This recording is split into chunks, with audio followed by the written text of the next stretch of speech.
फजर पढ़ना उनको नसीब होती है जिनको अल्लाह से सच्ची मोहब्बत हो। अल्लाह से गुफ्तगू की आदत हो जाए तो सजदे किए बग़ैर सुकून नहीं मिलता। ये बात हमेशा याद रखो कि दुनिया की मोहब्बत से रब नहीं मिलता, लेकिन रब की मोहब्बत से दुनिया और आखिरत दोनों मिल जाती है। और ये दुनिया की ज़िंदगी धोखे के सामान के सिवा कुछ नहीं है।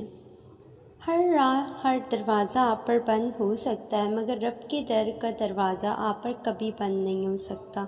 सब साथ छोड़ सकते हैं, लेकिन वो कभी अपने बंदे को तन्हा नहीं छोड़ता। अल्लाह ने अगर देर से दिया है तो भी बेहतरीन ही देगा। उसका फ़ैसला तुम्हारे लिए सबसे बेहतर है। अल्लाह तुम्हारे रास्तों को मोड़ता है, तुम्हारी दुआओं को नहीं। वो तुम्हें अपने तरीके से तुम्हारी मनपसंद मंजिल तक लाता है। हमारी मज़ीद ऐसी वीडियो के लिए बेल आइकन पर ज़रूर क्लिक करें। इसके साथ साथ वीडियो पसंद आए इसको आगे शेयर करें, उस पर कमेंट करें। अल्लाह पाक आपको इसका अजर देगा।